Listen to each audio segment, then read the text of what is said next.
দারুণ দেখতে বৃন্দাবনের মাটিতে ষষ্ঠীর দিন। কিন্তু কৃষ্ণ একা আসলে কি লীলা হবে? বাম পাশে আরেকজনকে চায়, রাধারানী। সেই রাধাও এসেছিল, ওই রাধারানীও লীলা করেছিল।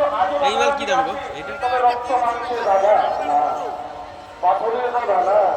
যে লীলা আস্বাদন করেছিল যে রাধা, সে হলো নিম কাঠের তৈরি।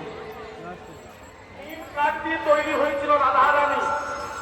পাথরের বিনোদের বাম পাশে নিম কাঠের রাধা। দারুণ সুন্দর। বৃন্দাবনে আজও পত্রিকা আছে। ভক্তমন্ডলী মায়েরা জামাই ষষ্ঠীর দিন ধুমধাম করে সাজিয়ে যাক জমক করে ডালা দিয়ে পূজা অর্চনা করা হতো। আর পাথরের বিনোদ নিতাই গৌর হরি বলে পাথরের ফল দিয়ে অন্ন সেবা করেছিল। এটা কি দাম বলছো? সেই অপরূপ লীলা আমরা আস্বাদন করবো।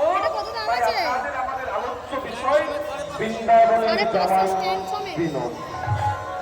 যে বিনোদের কথা আজকে বললাম, আজকে এই বিনোদ দেখতে কেমন শুনেনি, যেতে না পারুন, অন্তত শুনে অনুভব করুন। কৃষ্ণকে আপনারা দেখেছেন সবাই ছবিতে, পিকচারে বিষ্ণুরূপী।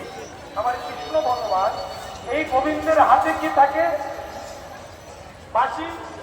আজকে যে বিনোদের কথা আপনারা আমরা শুনবো, অপলাগ নেত্রে দর্শন করবো, এই বিনোদের হাতে কিন্তু বাঁশি নেই বাবা।